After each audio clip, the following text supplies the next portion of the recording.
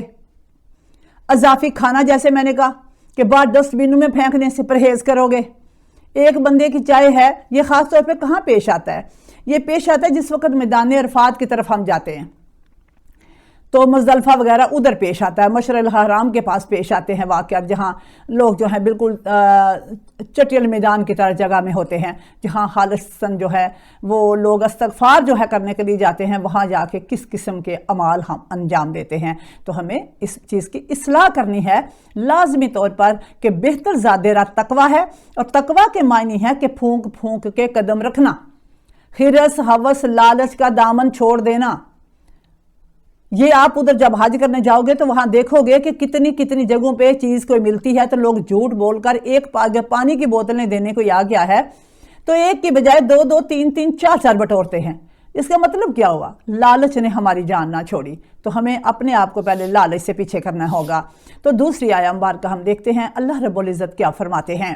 اگر آپ قرآن مجید فرقان حمید کو پیار سے سنو گے، پیار سے سمجھو گے، اعتراض کرنے کو تو سامعین اولاد والدین پہ اعتراض کرتی ہے، والدین کو اولاد پہ اعتراض ہوتا ہے، اس لیے کہ یہ شکوے تو ختم ہونے والے نہیں ہیں، اور ان شکووں سے، ان پریشانیوں سے بالکل نہیں گھبرانا۔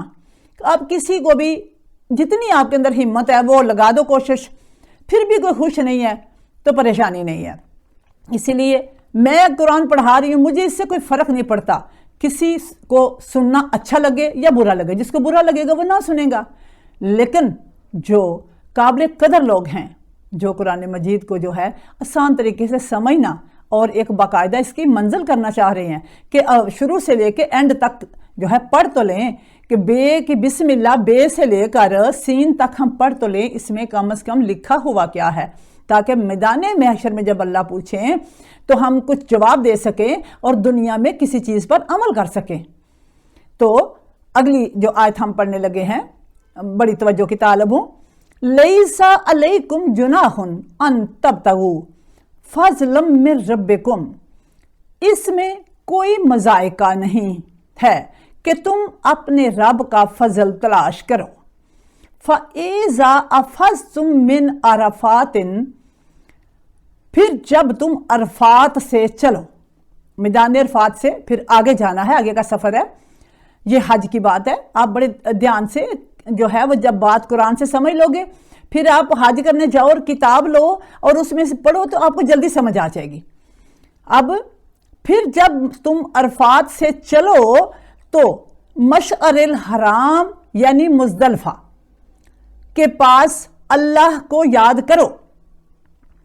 اب توجہ کرنی ہے بات کی طرف، کیا اللہ تعالیٰ فرما رہے ہیں کہ جب تم عرفات سے چلو، میدان عرفات میں جہاں جو ہے وہ خیمے لگنے ہیں، لوگوں نے سٹے کرنا ہے، وہاں سے پھر پیدل جانا ہے مشعر الحرام کی طرف، پھر مزدلفہ سے جا کے کنکر اٹھانے ہیں، پھر وہ کنکر جو اٹھانے ہیں پھر جب جمرات میں آنا ہے تو پھر ادھر آ کے شیاطین کو مارنے ہیں۔ یہ کیوں؟ پتھر تو کہیں سے بھی لے سکتے ہیں، صدقے جاؤں اپنے آقا کی سنتوں کے، ان اعمال کے جو سرکار انجام دے گئے ہیں، کہاں سے جو ہے وہ ہم نے پتھر سٹون چننے ہیں اور پھر ان کو ہم نے واپس اپنے پاس ہی رکھنا ہے، پھر ہم جمرات تک ان کو سنبھالتے پھرتے ہیں۔ اور یہ جو جمرات کو یعنی شیاطین کو پتھر مارنے کا عمل ہے، یہ بڑا ہی جو ہے وہ خود انجام دینا چاہیے۔ یہ سب سے پہلے اللہ نے جس کا ہاتھ استعمال کیا وہ حضرت ابراہیم علیہ السلام ہے، جنہوں نے حج کا واضح لگایا. بعد میں ہم جس نبی کے امتی ہیں وہ محمد رسول اللہ صلی اللہ علیہ وآلہ وسلم کے دست پاک سے جو جمرات کو کنکر مارے گئے تو ایٹومیٹیکلی وہ دست مصطفیٰ نے جو ہے اور قدر بخش دی اور شیاطین کے لیے تکلیف کا باعث ہو گئی یہ چیزیں. تو کدھر کیا کرنا ہے؟ پاس اللہ کو یاد کرو اور وَاذْكُرُوهُ كَمَا هَدَاكُمْ، اور اللہ کو اس طرح یاد کرو جس طرح اس نے تمہاری رہنمائی کی ہے یا تمہیں ہدایت فرمائی ہے. وَإِن كُنتُم مِّن قَبْلِهِ لَمِنَ الظَّالِّينَ، حالانکہ اس سے پہلے تم ظالین میں سے تھے، یعنی کہ تم اپنی راہ بھول چکے تھے. ظالین کا مطلب ہوتا ہے جو بھول جائے، جو راستہ کھو جائے، گمراہ ہو جائے، جو اپنے اصل راستے سے بھٹک جائے، اسے ظالین کہتے ہیں. تو حالانکہ اس سے پہلے تم اپنے یعنی کہ ظالین میں شامل تھے. اس کی میں نے تشریح کر کے آپ کو بتایا ہے ظالین کسے کہتے ہیں. تو اب ہم شروع سے اسی آیت کو آتے ہیں. لیسا علیکم جناح، تم پر اس بات میں کوئی گناہ نہیں ہے. لیسا نہیں ہے، علیکم تم پر جناح گناہ. کس بات کا گناہ؟ ان تبتغوا فضلا من ربکم، کہ جب تم نے حج کرنے جانا ہے تو اکثر میں نے دیکھا ہے بزرگ جاتے ہیں تو جو گھر والے ہیں وہ بہت سی اشیاء کی لسٹ پکڑا دیتے ہیں اور وہ اس کے دھیان لگے رہتے ہیں. لیکن یہاں کیا ہے، ان چیز کو ایک دفعہ بھول جانا ہے. جب فارغ ہو یا شاپنگ کا وقت آئے پھر دیکھا جائے، لیکن وہ ذہن میں چیزیں رہتی ہیں کہ تم اپنے رب کا فضل تلاش کرو. کدھر؟ جب آپ نے حج کرنے جانا ہے تو اللہ کے فضل کا متلاشی رہنا ہے. اپنی پوری زندگی کی ویڈیو گناہوں کی جب سے آپ نے ہوش سنبھالا اس ویڈیو کو اپنے ذہن میں تیار رکھ کے جانا ہے. اور یہ سارے جو میدان ہیں نا، میدان عرفات، مزدلفہ، تو ادھر آپ جب جاؤ گے تو آپ دیکھو گے کہ ادھر جا کے انسان کو اپنی زندگی کے سارے گناہ جو بندہ جو ہے وہ اپنے ذہن میں ویڈیو چلا لیتا ہے تو وہ سچا تائب ہو کے آتا ہے. لیکن اکثر لوگ اس کو اس طرح نہیں کر پاتے.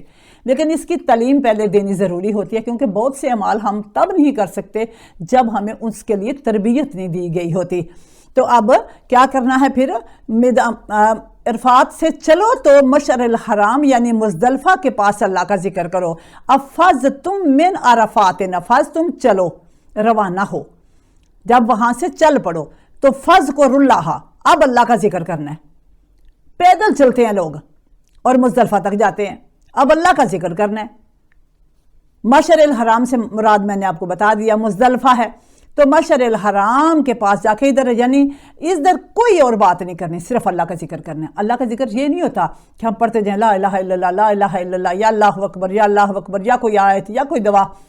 اس کا مطلب یہ ہوتا ہے کہ تم خالص جتنی غلطیاں کر چکے ہو ان کو ذہن میں رکھ کے تائب ہو کے اللہ کو خالص کر کے یاد کرو کہ صرف ایک اللہ کو واحد ماننا اور عملی طور پر ذہن کے اندر اس پہ عمل کرنا اور بسا لینا، یہ دو الگ چیزیں ہیں. ہم منہ سے کہہ لیتے ہیں لیکن ہم عملی طور پر اللہ کی قدرت کو جو ہے وہ نہیں سمجھ پاتے.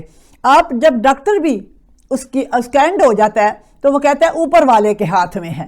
تو میں کہتی ہوں میں صدقے جاؤں اوپر والے کے ہاتھ کے. ہر انسان جب ہار جاتا ہے تو وہ کہتا ہے اوپر والا جانے. پتہ کیا چلا؟ ساری کوششوں کے باوجود پھر جب ہم ناکامیاب ہو پائیں تو پھر ظاہر ہے آخری سہارا اللہ ہے. اب وہ کوششیں کون سی ہونی چاہیے؟ ان کوششوں میں شرک نہیں بس ہونا چاہیے. باقی تو ساری کوششیں کرنی پڑیں گی، کیونکہ قرآن مجید میں ہے کہ کسی انسان کے لیے کچھ نہیں ہے. لیس الانسان الا ما سعی، کسی انسان کے لیے کچھ نہیں ہے سوائے اس کے کہ جس کے لیے وہ تگ و دو کرتا ہے، جس کے لیے وہ کوشش کرتا ہے وہی ملنا ہے.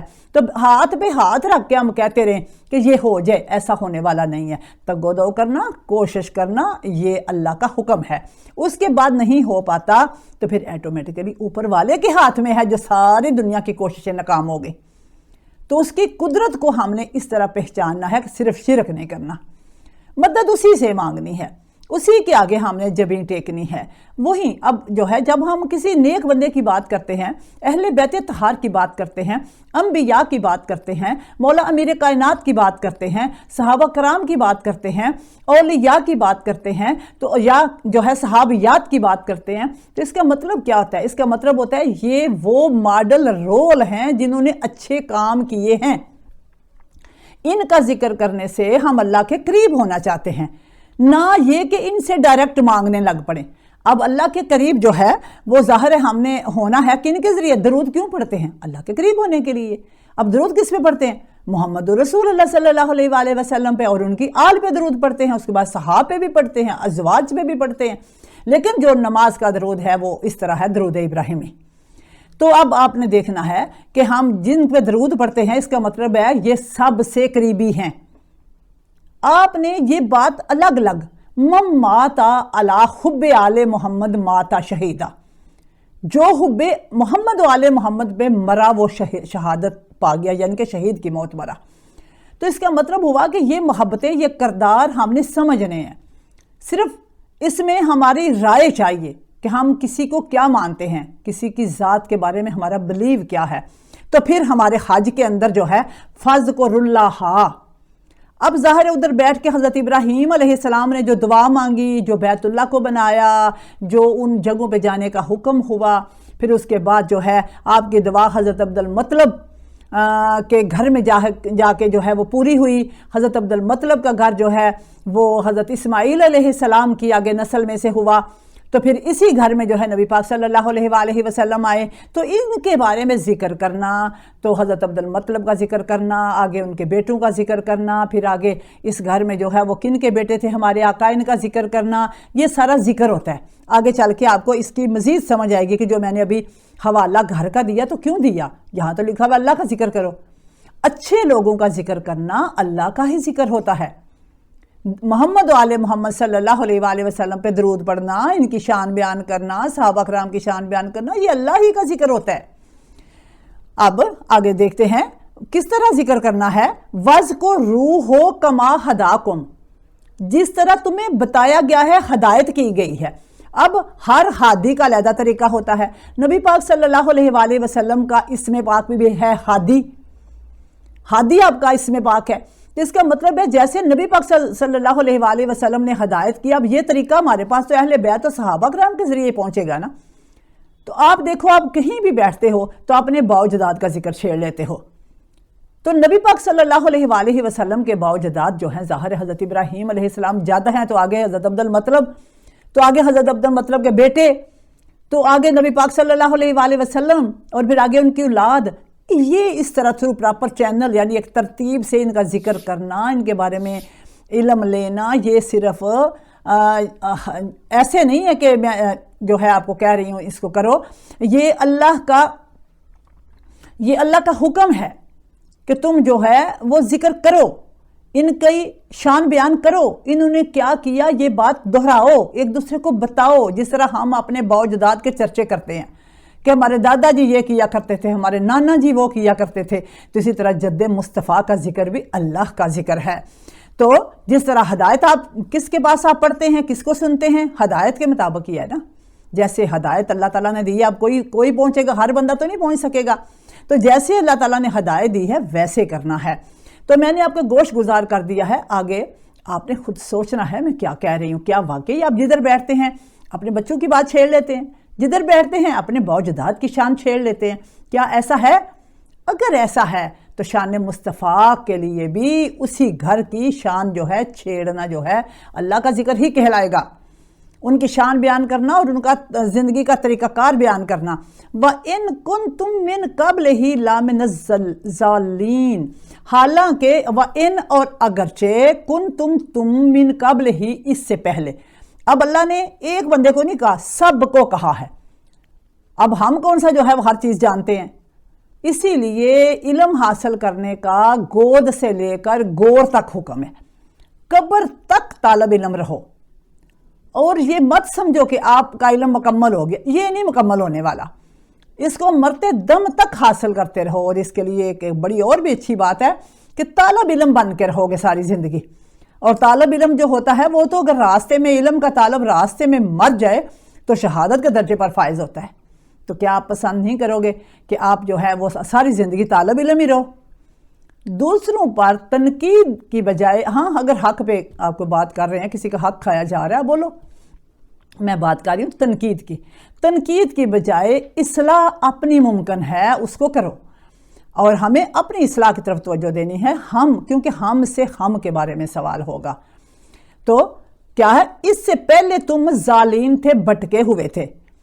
اگرچہ تم اس سے پہلے بھٹکے ہوئے تھے، راستہ گم کر بیٹھے تھے، ظالمین میں تمہارا شمار تھا، لیکن اب تمہیں ایک طریقہ بتا دیا گیا ہے کہ حج کیسے کرنا ہے، نماز کیسے پڑھنی ہے، روزہ کیسے رکھنا ہے. یہ سارے طریقے اب اللہ رب العزت نے جو ہے ہدایت فرما دی ہے. تو اب اسی قرآن مجید، فرقان حمید اور شریعت محمد رسول اللہ صلی اللہ علیہ وآلہ وسلم کے مطابق جو ہے ہمیں اپنے اعمال کو سر انجام دینا ہوگا. تو آج کا ہمارا سبق جو ہے مکمل ہو گیا. اس میں ہمارا کیا ہو گیا ہے کہ جو ہے ذی الحج کے مہینے میں ہی حج ہوتا ہے، اور بہترین زاد رات تقوی ہے. اور اگر آپ قرآن کے اصولوں پر عمل کرو گے، اللہ فرماتے ہیں کہ اے عقل مندو جو ہے پھر میں تمہیں زیادہ اس کا جو ہے اجر دوں گا. اللہ فرماتے ہیں کہ تم اگر اچھا عمل کرو گے تو یا لمح اللہ، اللہ اسے جانتا ہے. تو اب اگلی آیت جو ہے میں نے آپ کو پڑھا دی کہ اللہ کا فضل تلاش کرنا ہے. دوران حج کیا کرنا ہے؟ اللہ کا فضل تلاش کرنا ہے. میدان عرفات میں بھی اللہ کا فضل تلاش کرنا ہے، اللہ کا ذکر کرنا ہے. مشعر الحرام یعنی مزدلفہ میں بھی اللہ کی قدرت کو محسوس کرنا ہے. اور اپنے نبی مکرم صلی اللہ علیہ وآلہ وسلم کے قدمین شریفین جو لگے ہیں ان جگہوں پہ، ان کو کبھی یاد کیا نہیں. ہمارے ایسے ہے کہ ہم منہ سے پڑھتے جاتے ہیں اور ہم ذہنی طور پر سوچتے نہیں ہیں. اسی لیے جو ہے پھر ہم تسبیح پہ پڑھتے ہیں، اور کیونکہ ہمارا ذہن جو ہے وہ مکمل طور پر گم نہیں ہو پاتا. تو ضروری ہے کہ آپ جب حج کرنے جائیں تو ان جگہوں پہ سرکار کے جو قدمین شریفین لگے ہیں، قدم لگے ہیں سرکار کے، ادھر ان کو محسوس کرو کہ پتہ نہیں میرے آقا کے قدم کدھر لگے ہوں گے. تو یہ جگہ کو کیوں ہم آئے ہیں؟ شریعت محمد رسول اللہ کی وجہ سے آ رہے ہیں کہ سنت آقا کریم ہے، ہم حج کرتے ہیں. حضرت ابراہیم علیہ السلام نے آواز دی اور حج ہوا، اور اس کے بعد کلوز ہوا. لیکن اس سنت کو آ کے کس نے زندہ کیا؟ میرے آقا نے. اور پھر دکھایا. اس لیے حضرت عمر فاروق رضی اللہ تعالیٰ عنہ جو ہیں جس وقت حجر اسود کو چومتے تو پھر مخاطب کر کے جو ہے کہتے کہ حجر اسود میں تمہیں کبھی نہ چومتا اگر میرا آقا نہ چومتا. اس کا مطلب ہے کہ سنت ابراہیمی سے سنت محمد رسول اللہ میں حج تبدیل ہو گیا، جو پھر آگے سنت کو زندہ کرتا ہے. پھر اس کے نام سے جو ہے وہ چیز جو ہے وہ رواں ہوتی ہے. تو بائی نیم جو ہے ہمیں حج کی سمجھ ہونی چاہیے. ہر جگہ پہ جدھر بھی جاؤ ادھر حضرت ابراہیم علیہ السلام کے اعمال اور حضرت اسماعیل علیہ السلام کے اعمال، حضرت حاجرہ کے اعمال اور سرکار دو عالم صلی اللہ علیہ وآلہ وسلم کے اعمال، یعنی کہ جو ان کے دور میں تھا اور جو اس کے بعد اضافہ ہوا، اب ان کو دیکھنا ہے. دیکھ کے پھر ہمارا حج مکمل ہوگا. اور جو سب سے مکمل والی بات ہے وہ یہ ہے کہ ہم پہلے راستے سے بھٹکے ہوئے تھے، اب ہم قرآن سے ہدایت حاصل کر رہے ہیں، ہم مصطفیٰ سے ہدایت لے رہے ہیں. تو ہم جو ہے اب بہکے ہوئے بھٹکے ہوئے نہیں رہیں گے. ہم اس کے بارے میں علم آہستہ آہستہ کر کے، ایک دن میں ایک چیز مکمل نہیں ہوتی. تو ہم حج کی جو ہے وہ معلومات اکٹھی کریں گے، پھر ہم حج کرنے جائیں گے تو پھر ہم ان چیزوں کا خیال رکھیں گے. تو امید کروں گی کہ آپ ضرور ان میں سے اچھی باتیں لیں گے، اور جو آپ کے مزاج کے خلاف ہوگی اس کے لیے جو ہے وہ معذرت چاہوں گی. اور اللہ سے دعا کرتی ہوں کہ اللہ تعالیٰ مجھے صحیح بات کے سوا کوئی بات کہنے کی توفیق نہ عطا فرمائے، اور حق بات ہی کہتی رہوں. اجازت چاہوں گی. السلام علیکم ورحمۃ اللہ وبرکاتہ.